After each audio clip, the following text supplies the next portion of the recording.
let me start by saying that we do have government support available.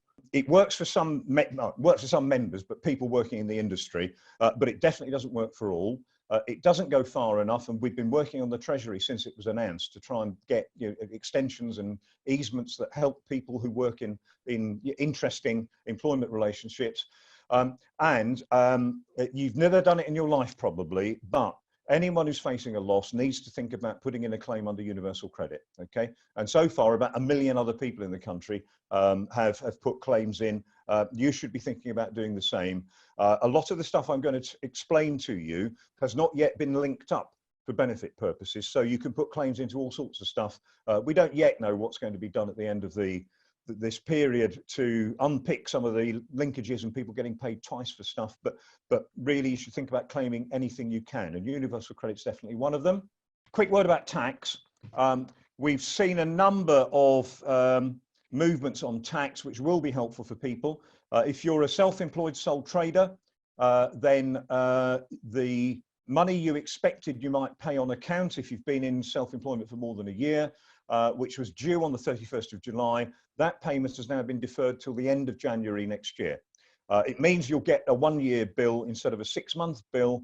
And at some point, we'll be explaining to members the scheme that's called Time to Pay, which is basically an instalment scheme HMRC run, but they never tell people about it. And there may be scope for phasing that much bigger bill next January, but it leaves some money in your bank now. Equally, if you're VAT registered, and you were expecting to make a payment for a quarter that ended on the 7th of April, or the 7th of May, or the 7th of June, they've all been deferred until the end of the tax year, which will be April next year. So that, again, VAT money that you've collected, if you're actually VAT registered, you can hang on to until the end of the tax year instead of having to pay it over to HMRC. Lastly, anyone who was affected by the IR35 changes, these are changes about the intermediary rules for personal service companies in the private sector. That's been a big issue for lots of people in the industry, but it's now been kicked into the long grass and is deferred until the end of April 2021 and won't come in until the tax year that begins then. So that's some stuff on tax that might be helpful for you. The benefit, good news for freelancers is some of you will find that for the first time ever, you get access to universal credit. Most freelancers have been locked out of universal credit since it started because there's a thing called the minimum income floor.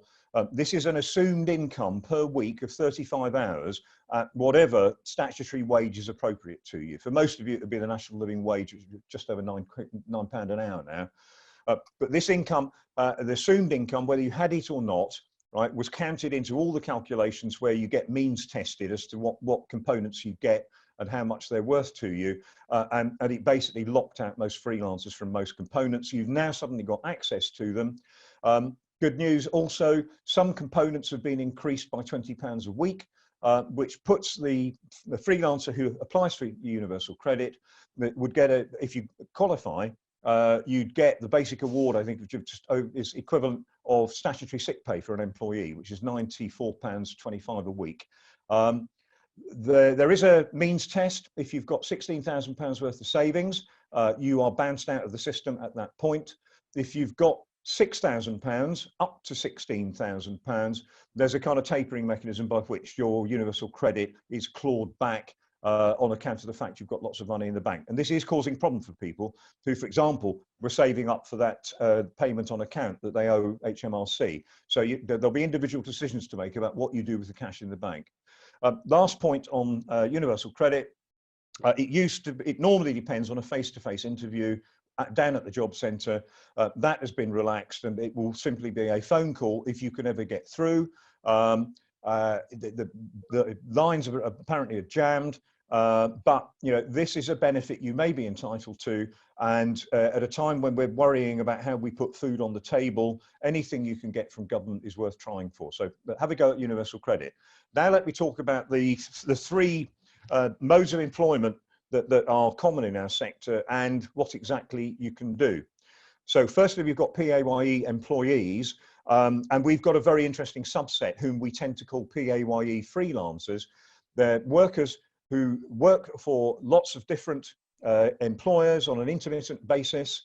They are always put on PAYE, or usually put on PAYE, and they're in a very different position from people who are continuously employed by the same employer, but they're still PAYE employees. Second, very common mode of work, as you will know, is to be a self-employed sole trader, paying your tax through self-assessment, and you are your business. You don't have a limited company, you are the business. Third mode of employment is people working through limited companies, personal service companies. They are employees of their own company, all right, as directors usually. And there are some interesting opportunities for them, but not all of them, which I'll come on to. So I'm going to go through these three now. What can you do if you're a PAYE employee? It is straightforward, but not for the typical PAYE freelancer that we see. There's a thing called the Job Preservation Scheme. To qualify for this, the employee had to be on payroll on the 28th of February. If the employer is willing to furlough, that's this status that's been created, interesting concept. If you're furloughing, means actually you don't do any work for them, but you're still on the payroll, and the government will refund 80% of earnings up to a maximum of $2,500 per month. The employer, if they wish, is free to add the missing 20% on through the goodness of their hearts. And that scheme is meant to run at the moment until the end of June. It's expected to come on stream sometime later this month once they get all the technology sorted out. And employers at the moment, if they expect to get this grant from the government, they have the facility, provided that 28th of February condition is met, to put people on furlough, keep paying wages, maybe only 80%, maybe 100% of wages, in the expectation that they're going to get money back from the government. The problem in our industry, of course, is that even where you've got good-hearted employers, quite often they've got so little working capital that they just can't see a way of doing that between now and sometime in April, when they get the money back through the PAYE system.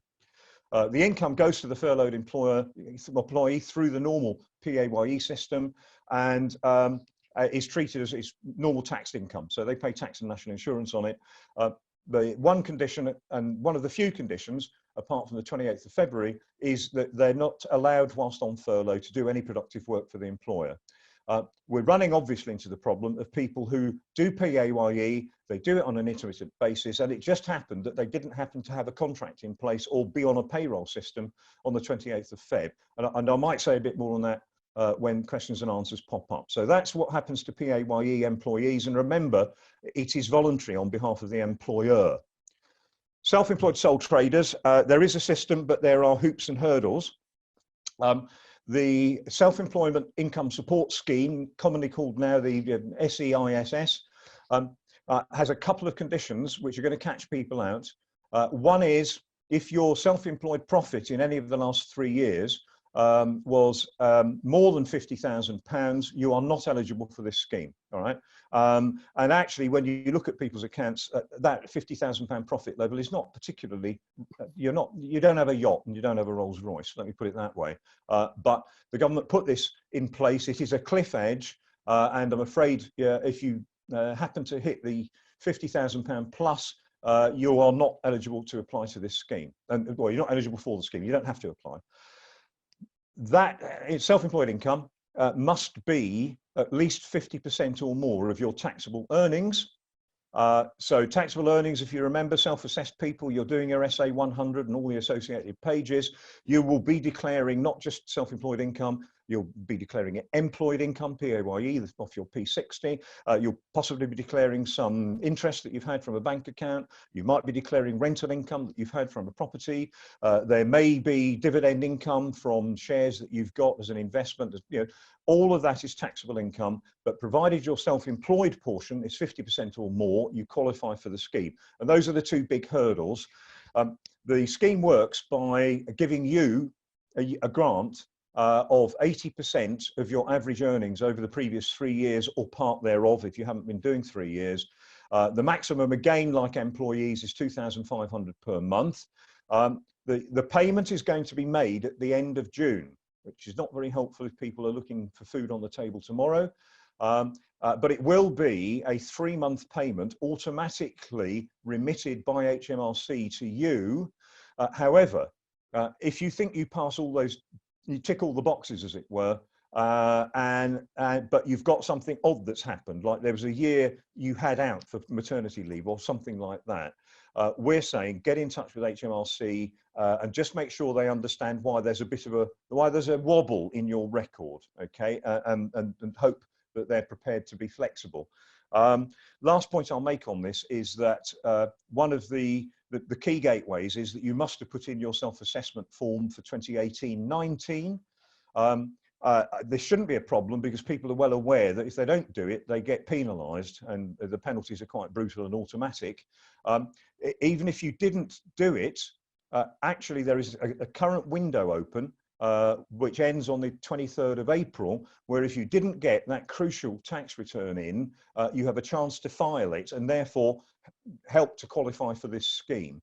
One of the problems I'll just point out is because they've picked that tax year, anyone who started self-employment after April of last year hasn't yet put in a tax return and therefore can't qualify for the scheme. So, you know, another group of people who've been kind of locked out, and there are lots of issues about this scheme that I think might come up in questions. But just moving on. All right, working through a limited company, the third mode that is increasingly common in our sector. There's a crucial question to ask here if you're working through a personal service company. Were you operating a PAYE scheme on the 28th of February? Okay, if you were, then you will qualify for the employee scheme, which is 80% of your average earnings. However, the way your accountant's done it, your average earnings won't be that high because they'll have been paying you 1/12 of £8,632 every month. That's the threshold for Class 4 national insurance and all national insurance. That's generally the wage they pay. The rest you take out in dividends.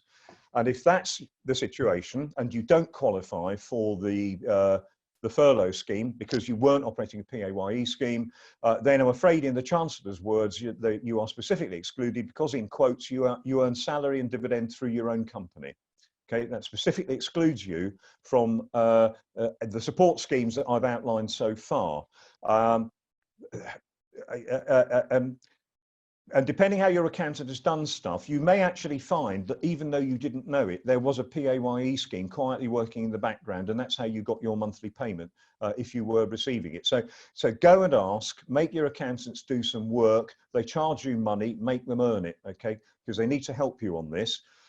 There is something you can do if you work through a limited company, and that is you could apply to the business interruption loan scheme. This is not restricted to limited companies. Sole traders, because they're operating a business, they can apply as well. It's overseen by the British Business Bank, which is a government quango. However, it actually is 40 or more commercial lenders who are all doing slightly different things. And it started only Monday of last week. It hasn't got off to a very good start, quite frankly, and people who apply for loans are having lots and lots of problems with it. Here's roughly how it works. You qualify if your turnover is below £41 million, which won't be a problem for people in personal service companies. The loan application has to be for less than a £5 million advance, again, not a problem. The good news is that if you get one of these loans, the first 12 months will be interest-free because the government pays the interest. And also the government will provide a guarantee to the lender of 80% of the advance. So your personal liability, if it all goes wrong, is only 20% of the loan that you get. I should mention the minimum loan at the moment is £25,000, and that's enough to put a lot of people off applying because a lot of people don't want to take on the risk and the potential interest costs when the interest-free period finishes and you get switched onto a commercial rate of interest, because that can be quite high. Most people in this industry will meet the primary criteria, which are essentially that you are based in the UK, you're operating a business, you have a UK bank account, you were trading in the UK in this tax year, and you intend to trade in the next tax year, so we all pass that. But you will find that when you apply, these individual commercial lenders will apply all sorts of tests to determine whether they're willing to give you the loan, even though the government said, look, 80% of this is guaranteed, you'll get it back. Credit checking, they started doing individual credit checks when the scheme first opened. The Treasury has now twisted some arms and told some people off, and it seems that most of them are now going along with the Treasury position, which there should be no personal credit check for a loan less than £250,000. They are, however, doing business viability tests. That really is an assessment of whether your business was okay before the virus, and the problem is just the virus. And they'll also want to consider the future and work out if you're going to be around to pay off your bit of the loan in future. It's not working nearly as well as everybody wanted. And that's because some people didn't want it to work properly, who were the commercial lenders who joined up to the scheme. Not all lenders are in the scheme. Some lenders are saying we will only deal with existing customers, and there's a lot of discussion going on about what can be done to make this scheme work properly. Whether you're employed or not, I've been banging on about this, but really people need just to think about this. There is there's a government benefit scheme. You may qualify for it. It's called universal credit. You can apply for universal credit as well as applying for or qualifying for other things I've described, because they have not yet, the dots have not yet been joined up, and there's no interaction between all these various lines of support from government.